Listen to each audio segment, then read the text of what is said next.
Hello বন্ধুরা, আজ আমি ভিডিওতে এক্সপ্লেন করতে চলেছি কোরিয়ান ড্রামা সিরিজ লাভ নেক্সট ডোরের এপিসোড 11। তো শুরুতেই আমরা দেখি স্কুল লাইফের একটা ঘটনা, যেখানে মো ইউম এবং রিউ তার ক্লাসমেটদের সঙ্গে বসে কেক বানাচ্ছিল। তাদের মধ্যে রিউয়ের কেকটি সবচেয়ে বেশি সুন্দর হয়েছিল। তারপর রিউ তার কেক নিয়ে শিয়ংয়ের কাছে যায়, কিন্তু সেখানে আগে থেকেই অনেক মেয়ে কেক নিয়ে শিয়ংয়ের কাছে ভিড় করে দাঁড়িয়েছিল। তারপর রিউ সেখান থেকে চলে যায় আর নিজেই তার কেকটি খেয়ে নেয়। এরপর রিউ কলেজ থেকে বাড়ি আসার পথে ইংলিশ বই পড়ছিল। তখন সেখানে শিয়ং আসে আর সে তাকে কেকের কথা জিজ্ঞেস করলে রিউ বলে যে সে সবটা খেয়ে নিয়েছে। এরপর আমরা বর্তমানে দেখি রিউ সকালে ঘুম থেকে উঠে আয়নায় মুখ দেখে। সে দেখলো তার চোখ দুটো কেমন একটা হয়ে গেছে। তাই সে ফেস মাস্ক লাগিয়ে বসে বসে ফোন স্ক্রোলিং করছিল। তখন শিয়ং তাকে মেসেজ সেন্ড করে আর সঙ্গে একটা ফটোও পাঠায়, যেটার মানে ছিল আজকে তার জবাব দেওয়ার দিন। এরপর রিউ তার রুমের জানালা ওপেন করে। তখন শিয়ংও তার জানালা ওপেন করে রিউকে দেখে ভয় পায় আর বলে যে এইভাবে চেহারা বানিয়ে জানালা খুলে দাঁড়িয়ে থাকতে তোমাকে বারণ করেছি, যাতে তোমার ভয়ঙ্কর ফেস দেখতে না হয়। এরপর তারা ঝামেলা শুরু করলে মিশুক রিউকে খাবার খাওয়ার জন্য ডাকে। তখন শিয়ঙ্গ বলে যে আমিও খেতে আসছি। অন্যদিকে আমরা দেখি যে শিয়ঙ্গের মা শুয়ে শুয়ে আগের কিছু কথা মনে করছিল, যেখানে শিয়ঙ্গের বাবা তাদের ডিভোর্সের ব্যাপারে কথা বলে। এরপর সে তার ড্রেস প্যাক করছিল। তখন শিয়ঙ্গের বাবা তাকে জিজ্ঞেস করে যে সে কোথায় যাবে।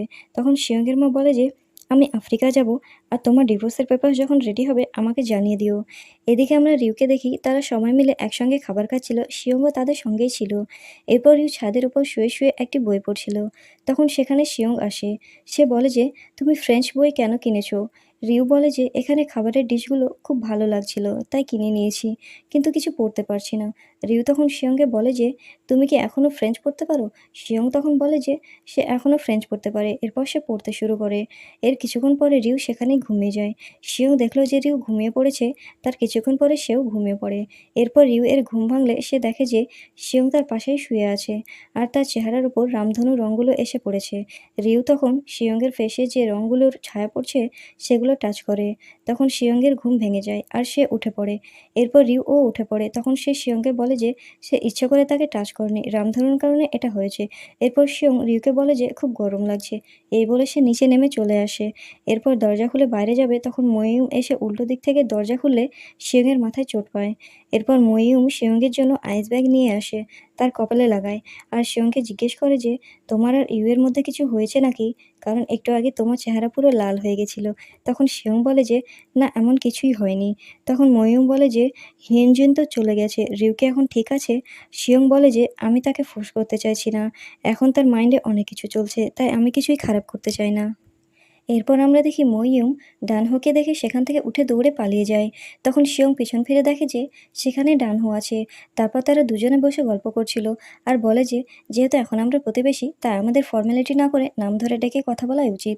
তারপর সব কিছু যেন কেমন একটু অকওয়ার্ড লাগছিল, তাই শিয়ং বলে যে আমরা আবার আগের মতোই ঠিক আছি।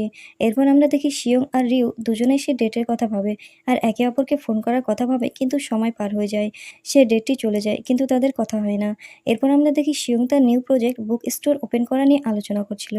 তখন তার মা তাকে ফোন করে বলে যে তুমি কি আজকে ফ্রি আছো, তাহলে পুরো ফ্যামিলি মিলে ডিনার করতাম। তখন শিয়ং বলে যে হ্যাঁ, আমি ফ্রি আছি আর আমি একটা রেস্টুরেন্টে রিজার্ভেশনও করে দিচ্ছি। এরপর আমরা রিউকে দেখি সে রান্না করছিল। তখন সেখানে তার মা বাবা এসে তাকে রান্না করতে দেখে বলে যে এটা তোমার শরীরের জন্য ভালো নয়। তখন রিউ বলে যে সে ভালো আছে, তার কিছু হবে না। তারপর তার বাবা খাবারটি টেস্ট করে বলে যে হ্যাঁ, সত্যি খাবারটি খুব সুন্দর হয়েছে।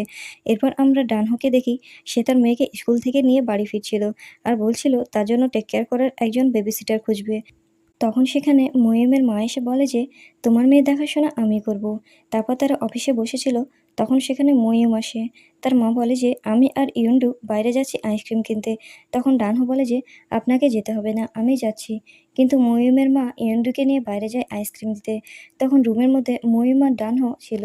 মইয়ুম তখন ডানহোকে বলে যে আগে যা হয়েছে তার জন্য আমি খুব দুঃখিত। আসলে তোমার স্টোরি শুনে আমি একটু ইমোশনাল হয়ে গেছিলাম, তাই কিছু মুহূর্তের জন্য ভুল হয়ে গেছে। ডানহো তখন বলে যে আমারও ভুল হয়েছে। এই বলে তারা একে অপরকে সরি বলে নর্মাল হয়ে যায়। এরপর আমরা দেখি শিয়ং তার বাবা মায়ের সঙ্গে একটি রেস্টুরেন্টে ডিনার করতে এসেছে। শিয়ংয়ের মা বলে যে আমরা তোমাকে কিছু বলতে চাই। সে বলে যে আমি কিছু সময়ের জন্য আফ্রিকা যাচ্ছি। আর তার বাবা বলে যে আমরা ডিভোর্স নিচ্ছি। তখন শিয়ং বলে যে তোমাদের নিজেদের লাইফ, তোমরা যেটা খুশি করবে। এই বলে সে সেখান থেকে উঠে চলে আসে। এরপর শিয়ংকে দেখি সে মন খারাপ করে বসেছিল আর ড্রিঙ্ক করছিল। আর তার ছোটবেলার কথা মনে করছিল, যখন তার বাবা মায়ের ঝামেলা হতো। তাদের ক্যারিয়ার নিয়ে। এরপর শিয়ং ড্রাঙ্ক হয়ে গেলে হোটেলের একজন রিউকে ফোন করে। তারপর রিউ সেখানে গিয়ে দেখে যে শিয়ংয়ের কোনো জ্ঞান নেই। রিউ তাকে নিয়ে আস্তে আস্তে একটি জায়গায় বসে পড়ে। শিয়ং তখন বলে যে আমি আজকে বাসায় যাব না। রিউ বলে যে তাহলে তুমি আজকে এখানেই থাকবে। শিয়ং তখন বলে যে আমার মা বাবা ডিভোর্স নিচ্ছে। আজকে আমার প্রথম দিন ছিল যখন আমরা সবাই মিলে একসঙ্গে ডিনার করছিলাম, কিন্তু সেটাও পুরো হলো না। আর এটাও তোমাদের কাছে খুব নর্মাল হলেও আমার কাছে এটা নর্মাল না। তোমাদের বাড়িতে একটা ফ্যামিলি ফটো আছে, কিন্তু আমাদের বাড়িতে সেটা বাদ দিয়ে বাকি সব কিছু আছে। আমি ভেবেছিলাম তারা অনেক আগেই ডিভোর্স নিয়ে নেবে, কিন্তু অনেক দেরিতে নিচ্ছে। তাও আমার এত কষ্ট কেন হচ্ছে? এরপর আমরা দেখি রিউ শিয়ংকে তার বাড়ি নিয়ে আসে। শিয়ংয়ের জ্ঞান ফিরলে রিউ তাকে জল দেওয়ার জন্য ফ্রিজ খোলে। ফ্রিজের মধ্যে সে বক্সটিকে দেখে রিউ বলে যে তুমি এখনও এটা রেখেছো, এটার ডেট এক্সপায়ার্ড হয়ে গেছে। এরপর শিয়ং জল নিয়ে বলে যে সে ভুলে গেছে, তারপর সেখান থেকে চলে যায়।